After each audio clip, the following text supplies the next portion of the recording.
Hello guys, आज हम लोग हाइड्रोकार्बन में आगे बढ़ने वाले हैं। आगे टॉपिक जो है हमारा वो है साव-हॉर्स प्रोजेक्शन, जो कि हम लोग एनसीईआरटी से कंटिन्यू करने वाले हैं। सबसे पहला लाइन जो इसमें लिखा हुआ है, in this projection molecule is viewed along the molecular axis. जो मॉलिक्यूलर एक्सिस है, जो जैसे ये मॉलिक्यूल है तो इसका ये जो एक्सिस है मॉलिक्यूलर एक्सिस, इधर से इस साइड मान लो ये मॉलिक्यूलर एक्सिस है ना, तो हम मान लो यहाँ ऑब्जर्वर यहाँ पे, तो यहाँ से जब ये मॉलिक्यूलर एक्सिस को देखेगा तब इसको बोलेंगे हम लोग sawhorse projection. It means that sawhorse projection में जो ऑब्जर्वर है वो मॉलिक्यूल को मॉलिक्यूलर एक्सिस से देखता है, उसके अलोंग जा कर के देखता है। ये मॉलिक्यूलर एक्सिस, ये जो लाइन देख रहे हैं हम लोग, इसको बोलते हैं मॉलिक्यूलर एक्सिस। ठीक है। It is then projected on paper by drawing the central carbon-carbon bond as somewhat longer straight line. Upper end of the line is slightly tilted towards right or left hand side. देखो ये क्या कह रहा है कि it is then projected on paper by drawing central carbon-carbon bond as a somewhat longer straight chain. देखो यहाँ पे कार्बन है, यहाँ पे कार्बन है, दोनों कार्बन कार्बन के बीच में एक लंबी सी स्ट्रेट चेन बना करके इन्होंने ड्रॉ की। ठीक है। उसका क्या लिखा, upper end of the line is slightly tilted. देखो ऊपर का एंड जो है लाइन, ये सब जो ऊपर ही है ये थोड़ा सा टिल्टेड होगा टुवर्ड्स राइट और लेफ्ट हैंड साइड, या तो राइट की तरफ हो सकता है या तो लेफ्ट की तरफ हो सकता है, दोनों में से किसी भी तरफ क्या होगा, ये थोड़ा टिल्टेड होगा। The front carbon is shown at the lower end of the line. देखो फ्रंट कार्बन यहाँ पे है, लोअर एंड पे है, लाइन के लोअर एंड पे। Each carbon lower end of the line, whereas the rear carbon is shown at the upper end of the upper end. देखो जो हमारा फ्रंट कार्बन है ना, उसको यहाँ पे ऐसे शो करते हैं लोअर एंड की तरफ, और जो दूर वाला कार्बन है, जो रियर कार्बन है, उसको अपर एंड से शो करते हैं। ठीक है। अब देखो each carbon has 3 lines attach to it corresponding to 3 hydrogen atoms. अब देखो 3 लाइन है, इससे 1 2 3 1 2 3 तीनों से क्या अटैच है, हाइड्रोजन एटम अटैच है। The lines are inclined at an angle of 120 degree with each other. अब देखो ये पूरा एंगल, देखो मैंने यहाँ रफ पे करते हैं, जैसे कार्बन है, यहाँ पे एक कार्बन, यहाँ हाइड्रोजन मान लो हाइड्रोजन, ये पूरा होता है 360 डिग्री का। कितना होता है, 360 डिग्री का। अब एक कार्बन पे एक हाइड्रोजन, तीनों हाइड्रोजन है, तो इन सब के बीच का एंगल 120 डिग्री होगा। यहाँ भी 120 डिग्री होगा और यहाँ भी 120 डिग्री होगा। यही बात यहाँ एनसीईआरटी में लिखी हुई है कि each carbon has 3 lines attached to it corresponding to 3 hydrogen atoms. The lines are inclined at an angle of 120 degree to each other. जो लाइन्स है, जो हाइड्रोजन की लाइन्स है, वो एक दूसरे से 120 डिग्री पे अटैच है। The Sav-Hurst projection of eclipse and stagger conformation of ethane are depicted in figure 13.2. अब देखो यहाँ पे ये इक्लिप्स का कॉन्फर्मेशन दे दिया इन्होंने, यहाँ पर ये स्टैगर का कॉन्फर्मेशन दिया है इन्होंने। ठीक है। देखो यहाँ पे कार्बन कार्बन बॉन्ड लाइन से शो किया गया, 3 हाइड्रोजन ऊपर 3 नीचे। यहाँ पे इक्लिप्स मतलब क्या होगा कि ये हाइड्रोजन इस हाइड्रोजन के क्या होगा, जस्ट सामने, ये हाइड्रोजन इसके सामने, ये हाइड्रोजन इसके सामने। और जैसे स्टैगर का बात कर रहे हैं, तो स्टैगर मतलब क्या, वो कॉन्फर्मेशन जो एक दूसरे से मैक्सिमम दूरी पे है और मैक्सिमम स्टेबल है। देखो ये हाइड्रोजन के सामने कुछ नहीं, इसके सामने भी ये नहीं है, ये भी नीचे है और ये इधर है, तो इसको बोलेंगे stagger conformation. Sawhorse projection of ethane का दिया हुआ। ठीक है। अब न्यूमैन प्रोजेक्शन पर हम लोग बात करते हैं। ठीक है। देखो न्यूमैन प्रोजेक्शन क्या है, in this projection the molecule is viewed at a carbon carbon bond head on. ठीक है। अब देखो इस पर क्या होता है कि जब हम लोग देखेंगे ना, एक कार्बन ये और इसके कार्बन ये पीछे, ये मान लेते हैं, सपोज करो छोड़ो, इधर मैं रफ एग्जाम्पल बनाती हूँ, गंदा बन गया। ये एक कार्बन, इसके पीछे एक कार्बन। हम लोग क्या करेंगे, हम लोग सीधा आगे से देखेंगे, सीधा यहाँ से देखेंगे तो एक ही कार्बन दिखेगा, पीछे वाला तो नहीं दिख पाएगा, तो इसलिए इसको बोलते हैं हेड ऑन प्रोजेक्शन। पर हम लोग उसको देखते हैं, देखो हेड ऑन देखते हैं। In this projection the molecule is viewed at carbon carbon bond head on. ठीक है। The carbon atom nearer to the eye is represented by a point, जो कार्बन एटम आँख के नज़दीक आता है उसको हम लोग एक पॉइंट से रिप्रेजेंट करते हैं। And 3 hydrogen atoms attach to the front carbon atom are shown by 3 lines drawn at an angle of 120 degree to each other. अब ये जो फ्रंट कार्बन है, जैसे कि इसमें यहाँ पे फ्रंट कार्बन है, ठीक है, जैसे कि क्या है कि इसमें यहाँ पे ये फ्रंट कार्बन है ना, ये फ्रंट कार्बन और इससे ये हाइड्रोजन, ये हाइड्रोजन, ये हाइड्रोजन, तीनों हाइड्रोजन एक दूसरे से 120 डिग्री पे अटैच है। वही वाली बात लिखी है जो इन्होंने इससे पहले साउहॉर्स प्रोजेक्शन में लिखा हुआ था। देखो क्या लिखा है, 3 hydrogen atom attach to the front carbon atom are shown by 3 lines drawn at an angle of 120 degree to each other. The rear carbon यानी दूर वाला carbon atom, the carbon atom away from the eye is represented by circle. देखो ये जो circle बना हुआ ना, ये दूर वाले को दिखा रहा है और ये जो पॉइंट है ये नज़दीक वाले को दिखा रहा है, ठीक है, represented by circle. And 3 hydrogen atoms are shown attach to it by shorter lines drawn at an angle of 120 degree to each other. The Newman projection are depicted. देखो अब यहाँ पे सबसे इम्पॉर्टेंट पॉइंट जो इस पूरे पैराग्राफ को cover करेगा वो ये है कि जो नज़दीक वाला कार्बन है उसको पॉइंट से दिखाएंगे और जो दूर वाला कार्बन है उसको सर्कल से दिखाएंगे, ठीक है। नज़दीक वाले कार्बन का जो बॉन्ड लेंथ है, जो कार्बन हाइड्रोजन बॉन्ड लेंथ है, वो क्या होगा, बड़ा होगा, ठीक है। और जो दूर वाले कार्बन हाइड्रोजन का बॉन्ड लेंथ वो छोटा होगा। देखो यहाँ से ये पूरा बड़ा है, लेकिन यहाँ से ये देखो छोटा सा दिखाया, ये बड़ा दिखाया, ये छोटा दिखाया, ये बड़ा, ये दिखाया छोटा। देखो यही चीज़ यहाँ लिख रखा है, and the 3 hydrogen atom are shown attach to it by shorter line drawn at an angle 120 degree to each other. इसमें भी क्या है, 120 डिग्री का ही एंगल है। और ये रहा इसका प्रोजेक्शन, देखो ये रहा इसका इक्लिप्स। देखो ये हाइड्रोजन इसको कवर करेगा, ये हाइड्रोजन इस हाइड्रोजन को, ये हाइड्रोजन इस हाइड्रोजन को। जब एक दूसरे को सब कवर करेगा ना, तब हम लोग उस कॉन्फर्मेशन को बोलेंगे इक्लिप्स कॉन्फर्मेशन।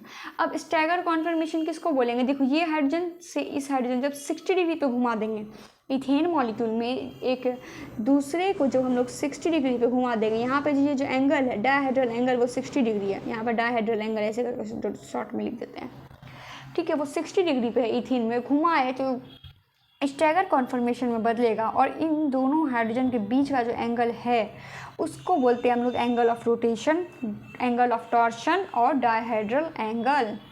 ये दोनों हाइड्रोजन एटम के बीच का एंगल जो है उसी को बोलेंगे हम लोग एंगल ऑफ रोटेशन और एंगल ऑफ टॉर्शन और dihedral angle. Stagger form ethane में जब इक्लिप्स में 60 डिग्री घुमाएंगे, जब यहाँ देखो ऐसे करके लिखो, यहाँ पे जब इसको 60 डिग्री रोटेट करेंगे तो ये स्टैगर बन जाएगा, ठीक है। अब लोग आगे की ओर बढ़ते हैं।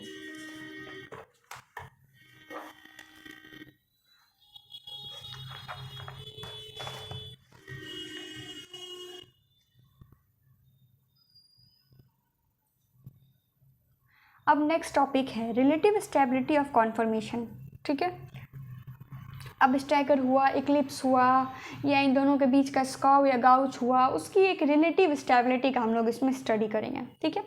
As mention earlier in stagger form of ethane the electron cloud of carbon hydrogen bond are as far apart as possible. आप लोग पीछे वाला डायग्राम खोल के देखिए, उसमें देखिए जो कार्बन हाइड्रोजन बॉन्ड है, ठीक है, क्या लिखा हुआ है, as mention earlier in stagger form of ethane electron cloud of carbon hydrogen bond are far apart as possible. अब देखो यहाँ पे स्टैगर फॉर्म का बात हो रहा है कि देखो कार्बन हाइड्रोजन ये बॉन्ड लेंथ का जो इलेक्ट्रॉन है और इस बॉन्ड लेंथ का जो इलेक्ट्रॉन है वो मैक्सिमम दूरी इनके बीच का यही है। मान लो इसमें तो एकदम नज़दीक आ गया, तो इसका मैक्सिमम दूरी क्या है, जब ये यहाँ से खिसक के यहाँ आ गया, ठीक है, तो इसके इलेक्ट्रॉन के बीच का मैक्सिमम दूरी किस में आ गया, स्टैगर में आ गया। तो देखो यहाँ पे क्या कह रहा है हमको कि जो रिलेटिव स्टेबिलिटी है, as mention earlier in stagger form of ethane the electron cloud of carbon hydrogen bond are as far apart as possible. देखो जो कार्बन हाइड्रोजन बॉन्ड है, ठीक है, जो कार्बन हाइड्रोजन बॉन्ड एक जो इक्लिप्स में एकदम पीछे था एक दूसरे के, अब वो एक स्टैगर में क्या होगा 60 डिग्री घूमने पे एकदम दूर हो गया, जितना दूर हो सकता था उतना दूर हो गया। अब और दूरी करेंगे तो दूसरे कार्बन हाइड्रोजन के पास आ जाएगा, इसलिए मैक्सिमम कौन सा दूरी हो गया, स्टैगर वाला, ठीक है। अब देखो thus there are minimum repulsive force, इसके वजह से रिपल्सिव फोर्स क्या हो जाएगा, मिनिमम हो जाएगा, मिनिमम एनर्जी होगा, इसलिए maximum stability of the molecule. हम लोग को ये पता है कि energy inversely proportional to stability of the molecule, जैसी एनर्जी कम स्टेबिलिटी अधिक हो जाएगा, यानी सबसे ज़्यादा स्टेबल कौन हो जाएगा, स्टैगर, और सबसे कम स्टेबल कौन हो जाएगा, इक्लिप्स। अब देखो, on the other hand, when stagger form changes into eclipse form, the electron cloud of carbon hydrogen bond come closer to each other, resulting in increase in electron cloud repulsion। अब देखो, जैसे Eclipse form होता है उसे क्या होता है, carbon hydrogen का एक बॉन्ड और पीछे वाले कार्बन हाइड्रोजन का बॉन्ड एक दूसरे के पैरेलल हो जाता है, जिसकी वजह से क्या होता है, इलेक्ट्रॉनिक रिपल्सन बढ़ जाता है, जिसकी वजह से एनर्जी बढ़ जाता है मॉलिक्यूल का, इसके वजह से स्टेबिलिटी कम हो जाता है। देखो यही ना लिखा है, hydrogen bond come closer to each other resulting in increase electron cloud repulsion. ठीक है, to check the increase repulsive force molecule will have to possess more energy and thus lesser stability. अब देखो, हम लोग को कैसे पता चलेगा कि रिपल्सिव फोर्स कितना बढ़ा, जैसे ही मॉलिक्यूल में एनर्जी बढ़ा तो उसका स्टेबिलिटी कम हो जाएगा। एनर्जी जैसे बढ़ा, हम लोग को ये पता चला कि एनर्जी बढ़ चुका है, तो उसकी वजह से मॉलिक्यूल का स्टेबिलिटी कम हो जाएगा। इसका मतलब क्या हो गया, उसके बीच का रिपल्सिव फोर्स इंक्रीज हो गया। अब देखो, as already mention the repulsive interaction between electron cloud which affect the stability of conformation is called torsional strain. अब देखो, जो इलेक्ट्रॉन क्लाउड यानी जो कार्बन हाइड्रोजन का बॉन्ड पेयर है, जो इसका जो दो इलेक्ट्रॉन है और पीछे आगे का एक तो, और एक तो पीछे का कार्बन हाइड्रोजन का इलेक्ट्रॉन जो है दो वो दोनों जब इक्लिप्स में होता है तो क्या हो जाता है, मैक्सिमम रिपल्सन होता है, उसके वजह से जो स्ट्रेस क्रिएट होता है इसको बोलते हैं हम लोग टॉर्सनल स्ट्रेन। क्या लिखा, फिर से पढ़ते हैं, as already mention the repulsive interaction between electron cloud which affect the stability of conformation is called torsional strain. उस क्या होता है, उस इलेक्ट्रॉन के रिपल्सन की वजह से क्या हो जाता है, एनर्जी बढ़ जाती है, वहाँ पे स्टेबिलिटी कम हो जाता है, और इस स्ट्रेन को, इस तनाव को हम लोग बोलते हैं टॉर्सनल स्ट्रेन। अब देखो नेक्स्ट पॉइंट क्या लिख रखा है इन्होंने कि magnitude of torsional strain depends upon angle of rotation between carbon carbon bond and this angle is called dihedral angle और टॉर्सनल एंगल। अब देखो, अगर हम लोग कार्बन के बीच का रोटेशन करेंगे, क्या लिखा है पहले हाईलाइट कर लेते हैं, मैग्नीट्यूड ऑफ टॉर्सनल स्ट्रेन, आप लोग भी हाईलाइट कर लीजिए यहाँ पे, magnitude of torsional strain depend upon the angle of rotation about carbon carbon bond and this angle is called dihedral angle और एंगल ऑफ रोटेशन या टॉर्सनल एंगल। ठीक है, देखो मैग्नीट्यूड ऑफ टॉर्सनल स्ट्रेन जो है डिपेंड करता है angle of rotation about carbon carbon bond पे। अब मान लो हम लोग रोटेट करके 0 डिग्री पे ले आए कार्बन कार्बन बॉन्ड को, यानी इक्लिप्स फॉर्म में हो गया, तो इसकी वजह से क्या हो जाएगा, टॉर्सनल स्ट्रेन मैक्सिमम, ठीक है ना, टॉर्सनल एंगल मिनिमम किए तो स्ट्रेन क्या हो गया, मैक्सिमम। अब जब हम लोग 60 डिग्री पे लेके जाएंगे तब क्या हो जाएगा, टॉर्सनल एंगल जो है 60 डिग्री हो गया, जैसे टॉर्सनल एंगल को थोड़ा सा बढ़ाए 60 डिग्री की, स्टैगर में गया, स्ट्रेन कम हो गया। तो स्ट्रेन किस पे डिपेंड किया, angle of rotation about carbon carbon bond पे क्या डिपेंड किया, टॉर्सनल स्ट्रेन। यानी टॉर्सनल स्ट्रेन किस पे डिपेंड किया, डायहेड्रल एंगल और टॉर्सनल एंगल पे डिपेंड किया। अब देखो क्या लिखा हुआ है, of all conformations of ethane stagger form has least torsional strain and eclipse form has maximum torsional strain. जितना भी कॉन्फॉर्मेशनल हम लोग पढ़े इथेन का, उसमें स्टैगर फॉर्म सबसे कम टॉर्सनल स्ट्रेन है, सबसे कम तनाव है, और इक्लिप्स में सबसे अधिक तनाव है। Therefore stagger conformation is more stable than eclipse conformation. इसके वजह से जो स्टैगर कॉन्फॉर्मेशन है वो इक्लिप्स से क्या हो जाता है, अधिक स्टेबल होता है। ठीक है, hence the molecule largely remains in stagger conformation. इसलिए जो है मॉलिक्यूल, अधिकतर जो मॉलिक्यूल प्रीफर करेगा कॉन्फॉर्मेशन वो होता है हमारा स्टैगर कॉन्फॉर्मेशन। ठीक है ना, इसलिए मॉलिक्यूल लार्जली किस में रहते हैं, स्टैगर कॉन्फॉर्मेशन। और वी कैन से दैट अब it is a prefer conformation. अगर मॉलिक्यूल को रहना पसंद हो किस में रहेगा, अगर पूछा जाए मॉलिक्यूल से तो वो बोलेगा कि हम स्टैगर में रहेंगे, क्योंकि उसमें क्या हो जाता है, मिनिमम एनर्जी मैक्सिमम स्टेबिलिटी होगा। Thus, it may be inferred that rotation around carbon-carbon bond in ethane is not completely free।